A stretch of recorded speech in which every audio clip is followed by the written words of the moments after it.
Welcome back to In the Chute. Guess who's with us again? There he is. All right, Calen, throw some questions at us, mainly him. Make them hard. Well, Don't. it's gonna start with Dad. So there's two questions here. It's the next move. What's the next move on the hash knife? And we've talked about this. It's developing hay ground. So I'd like to get a quick insight as to why, what you're thinking, the process is, all that. And then to Braden, the question would be, what are the types of grasses you would want in the hay and why? And what's Oh, the best way to infuse that into like the hay crop, so to speak? I wish you would have given me a chance to prepare for this. this is the whole point of this. He hit you cold on all of these Uh, episodes. well, because you and I were talking about that We like two were. years We ago, were. and I did figure out some grasses to throw in there, but shoot. Well, let me start out by Yeah. saying the reason why. All of, and we've been lucky, and we've spoke about this before. We have been able to better utilize our ground by grazing and purchasing hay. But in the last couple of years, with the price of fuel where it's at, the price of fertilizers, and drought, it's kind of the perfect storm where, okay, this we thought was going to bite us or had the potential to bite us in the butt at some point. Well, now it has. So what do? We make that decision. If is this a temporary situation, or will we go back to the point where we can have cheaper hay and purchase it and be better off grazing that ground? Well, I don't see that happening, honestly. So the thing to do is let's carve out a little piece of ground and we'll sink a well, develop that water onto maybe 100 acres or so.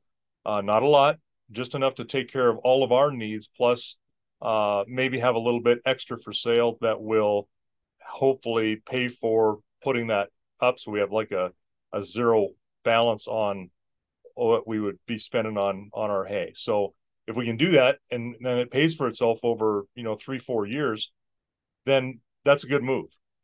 And so what we'll do is we'll just Excuse me. reduce the number of animals that we have to accommodate the loss of some of that grazing, and then we go forth. We have to purchase some equipment and put some time into it, but you know what, if we know it's ours and it's there, we are a little bit more in control of what our overhead is. So now the decision is what kind of grass.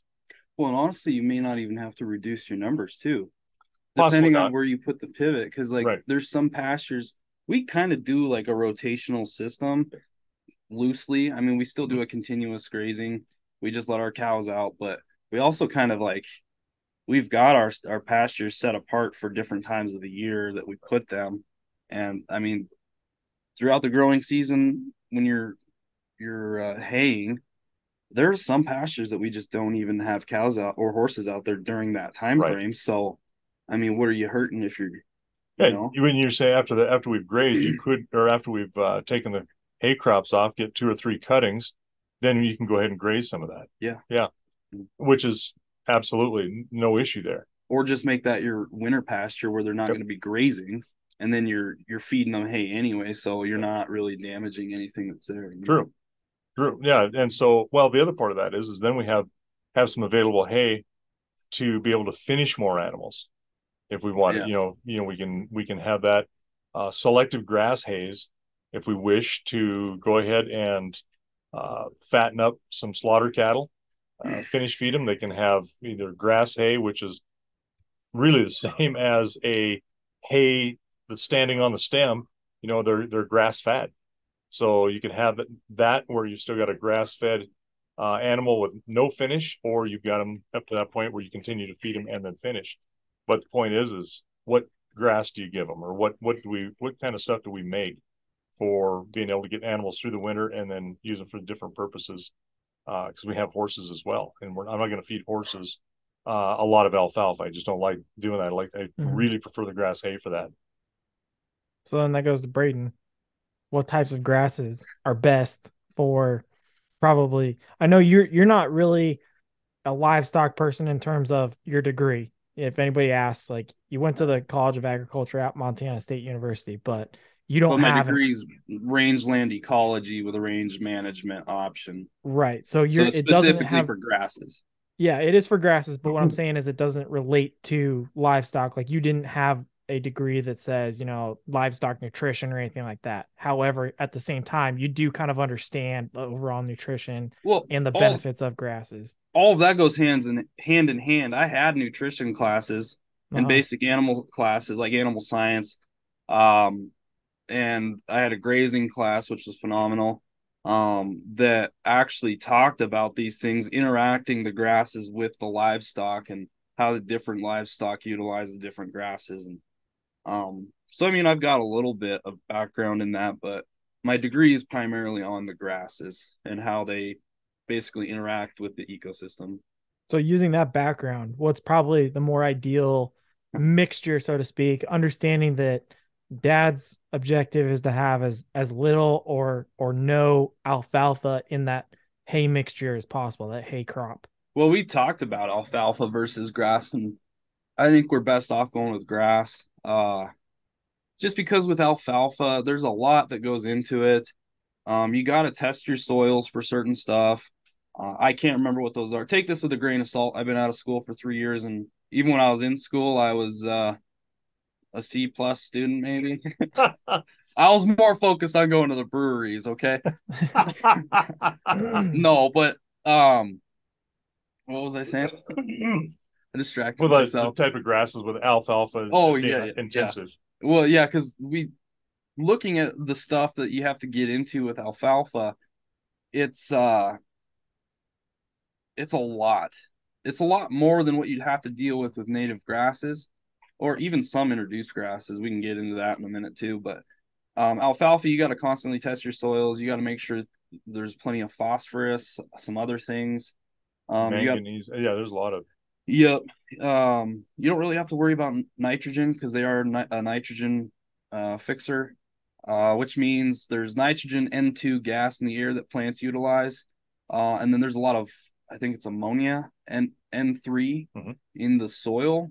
Or is it NH3? NH3. Yeah, sorry, it's been a while. Anyway, um, alfalfa has been modified over the years to be able to, most plants can't absorb that nitrogen in the ground in that form.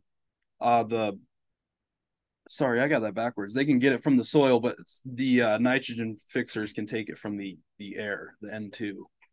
I had that Oh, backwards. Sorry. and one of the issues though is you can put too much nitrogen into your plant, and Right. cause issues with aborting calves. Mm.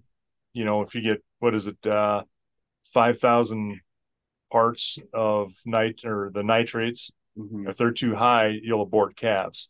Well, and that's just what I'm getting at Yeah, too, is it can have an abundance of that nitrogen in the soil that it can still utilize, and that can cause issues too. right. So you got to deal with that. And then alfalfa has autotoxicity in it where it's one stand of the same plant, and after a certain amount of time they just start to die, and then that toxicity starts to spread from plant to plant. And so maybe at year 7 or year 6 you might see that autotoxicity starting to take effect, and then a couple years later over half of your entire stand of alfalfa is dead. So that's why you Mm. got to rotate crops, and a lot of people will just like clear their alfalfa field and then they'll put in corn or wheat or something for a few more years, for 4 or 5 years, and then they'll put the alfalfa back in because that soil's rich in that nitrogen, and then Right. the other plants can take that up, and then soils balance out. So it takes a lot more, in my mind. It's a lot more intensive as opposed to the native grasses or just range grasses. And so there's a balance there too. I mean, you're not going to get the amount of like crude protein No, in your grasses that you're going to get from an alfalfa stand. So if you do all grass, that's the detriment to it. Then you're going to have to supplement with maybe lick tubs for your higher uh, proteins for your cows, Mhm. and especially in wintertime. If we have mild winters, you can get by with a little less protein, but you can still see your cows, their condition start to slip. So there's some benefit to having the alfalfa yeah, for that reason, and you could rotate those back and forth. But once you get started with a grass, you can kind of just keep going with it. And we were talking about two species of like a bunch grass, and then two species of a uh, another. Well, we had crested wheat and what was it, blue bunch of wheatgrass as two species, and then the other two were what? Do you remember? I We had thought you them. two had thrown out Brome and Timothy at one point, and crested wheat, and Yeah, different varieties.